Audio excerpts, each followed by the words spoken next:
8 is enough? Not even close. The Duggars have their own Brady Bunch times 2 plus a few. Some families would consider 2 or 3 kids to be enough, let alone 19. So we sent our Rennell Roberts to the Duggar home to find out how they make it all work. Hi there. We're waiting. Go, go, go. Yay! There she goes. She's off and running.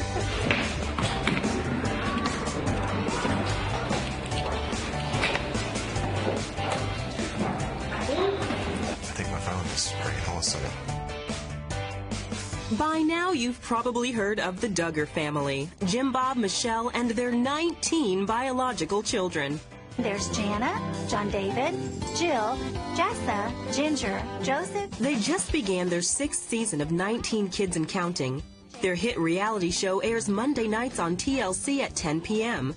It documents their daily life and has captured the birth of their 5 youngest children.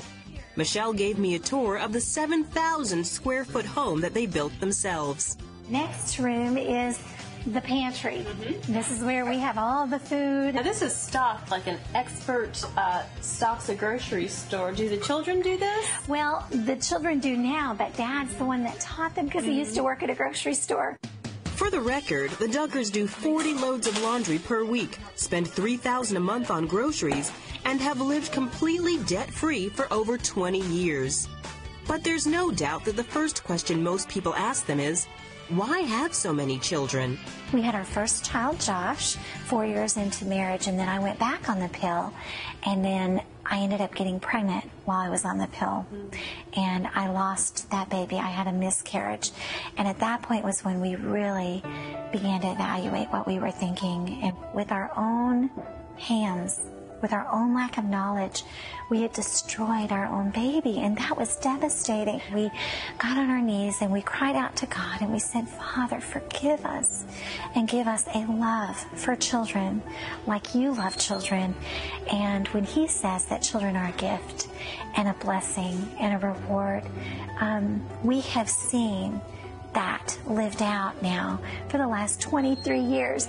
It's been a lot of hard work, but much joy, much, much joy.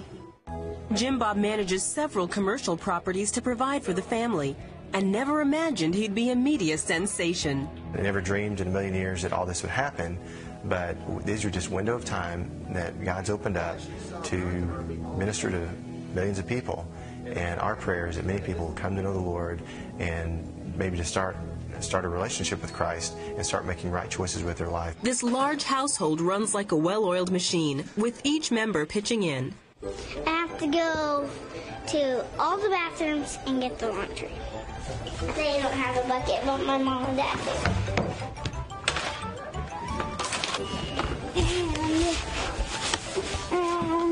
You'd think Michelle has her hands full between making grocery lists, feeding, and driving kids to and from appointments.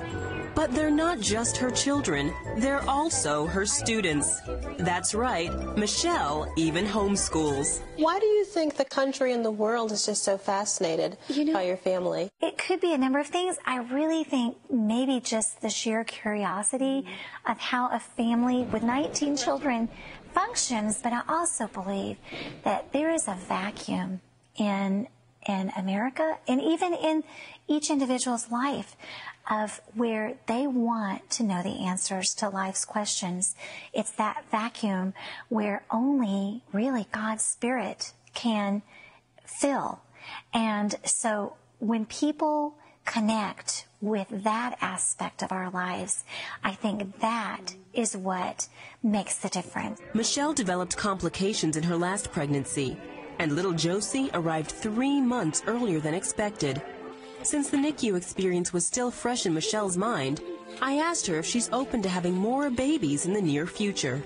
I'm 44, and if that would happen, we would be thrilled, but it'll just be a matter of waiting to see what the Lord has in store for us. Their lives may seem reminiscent of the Waltons, but life's not always easy, and the Duggars do have their share of critics. There's people that don't like us because of the size family that we have, but we've had many emails from people who have said, like this one lady the other day said, I was getting ready to have an abortion, and I turned on the TV, and I saw your show, and I thought, if these people can do it with 17 children, I can do it with one, and decided not to have an abortion.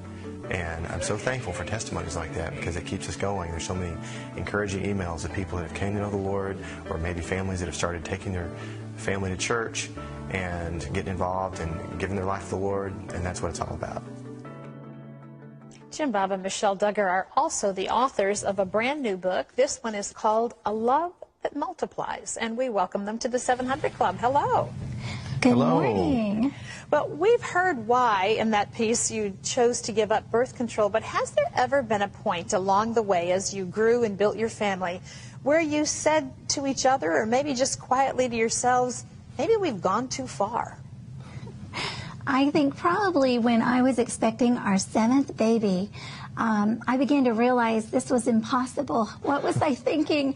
And yet, I think at that point, I remembered what a great man of God said: don't question in the darkness what God has shown you in the light. And I think those days of having 6 babies under the age of 5 was very overwhelming. But we continued to just love those children, train them, and teach them to love God. And now we are enjoying the fruit of all that hard work as we have these older children that love God and really have a servant's heart. You mentioned training. One thing that everyone notices about your family is that your children are incredibly polite. They're remarkably well behaved. Each one seems to pitch in. What have you done to be able to raise them in such a manner so that they really wind up I mean, when somebody's bringing cameras into your home, we are seeing your family as it is, and it never seems to be an issue. How is that so? Well, we feel like we always have lots of little ones that are still in training. Of course, all of us are.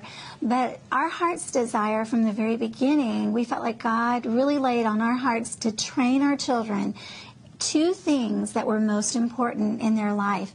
That if, number 1, they love God with their whole heart, soul, mind, and strength.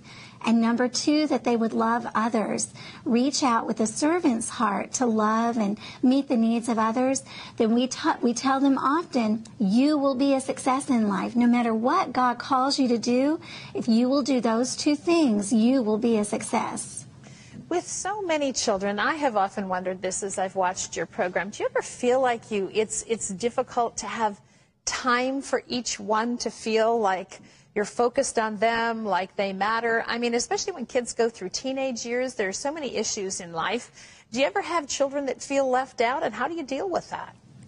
Well, I think one of the beautiful things about the dynamics of our family is early on we decided to homeschool our children. And so that has enabled us to spend lots of time with our children.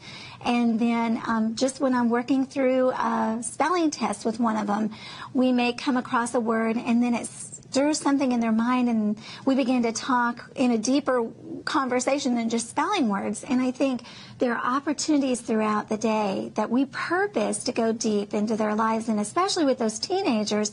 Oh my, I think we sit up late nights in our room talking to those older children and just letting them share their hearts with mom and dad, because we tell them we are there to love you, to pray for you, to help you through those times, because we've been there ourselves. We know how it is, and so that's what we're here for, is to love them and to pray them through. Well, we asked our Facebook fans if they had any questions for you. So here's one from Jessica, who says, Jim, how do you have so much patience with 19 kids? I only have 3 and find it very hard to keep calm all the time. Well, it's a daily challenge to try to have the right response when different situations happen. I mean, like, for instance, sometimes I'll find my tools laying out in the yard, and they've been rained on and getting rusty or something like that. But it's not just at my house. Yeah, but we've asked our children to help us with that, if they see us talking with sharp words or raising our voice, for them to come up and say, Mommy, Daddy, please, just... maybe you're going over the line there, whatever. And we try to keep each other accountable as a family to talk with soft words and to have the right response. And I think as our family is accountable to each other, that really helps. And we pray that each one of us will learn to talk with the right words. Here's another question. This one is from Jeannie, who says, have you thought about adopting your next child? We actually have thought about adoption. That has been something that we have prayed about and talked about, and even we've gone over to other countries to help them with their adoption processes to speed up some of those things. But at this point, we haven't began that process, but we definitely are praying about it. Our older children are open to it immediately. I mean, they would love to adopt as many as we could get, and so we're open to that. Well, you are the ultimate picture of the saying, room for one more. Our motto. Well, if you want to hear more from the Duggar family, check out their book. The book is called A Love That Multiplies. It's an up-close view of how they make it work. This is in stores nationwide. It's fascinating, it's inspiring, and it will bless you and your family.